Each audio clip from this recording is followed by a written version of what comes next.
Martin Luther King was born on the 15th of January 1929 in Atlanta, Georgia. He was named after his father, Martin Luther King Sr. Martin made strong links with the church. He sang in the choir and would later become a pastor himself. At school, his skills as a public speaker and orator were made clear, and he did well in debates. In his junior year at school, he came first in a state debate competition. He took the bus home with his teacher. The driver of the bus told him to stand up, make room for a white person. Martin Luther King wanted to stay seated, but he was told it was illegal.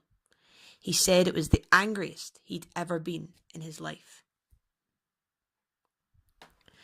Martin was not the only person to have issues with the way the bus rules were.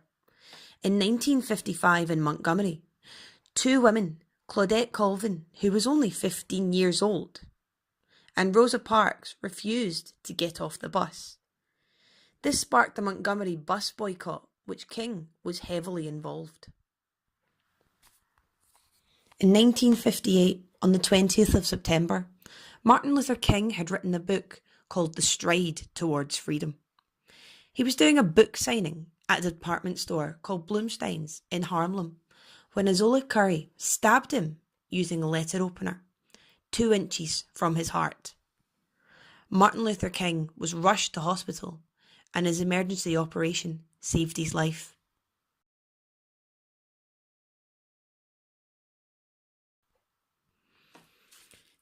This didn't stop Martin Luther King from wanting to keep fighting. The Jim Crow laws used in former Confederate states of the South were still in action. They preached separate but equal, meaning black people had to use different schools, public transport, even bathrooms. MLK stood up and said no, this was not right. His work gained media attention from the press and TV. He led many marches, gathering together supporters and walking peacefully into areas or certain places where there was segregation. He called for the right for black people to vote, labour rights and desegregation.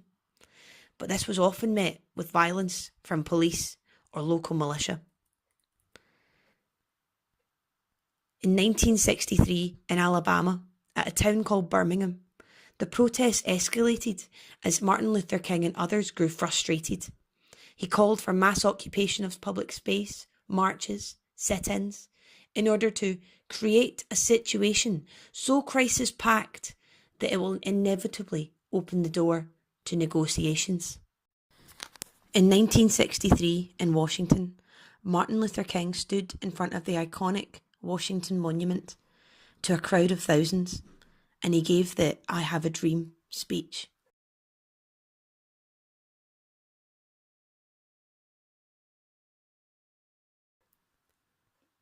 His life was ended short while giving a speech in Tennessee. In the city of Memphis on the 29th of March 1968, while staying at the Lorraine Motel, room 306, James Earl Ray, who was attending the speech, fired shots at 6:01 p.m. Those shots killed MLK. The civil rights movement didn't end with Martin Luther King, but we recognise his efforts every year on MLK Day, January 20th. He showed great courage to fight for rights, used non-violent tactics which still inspire, and fought for equality which still affects people's lives today.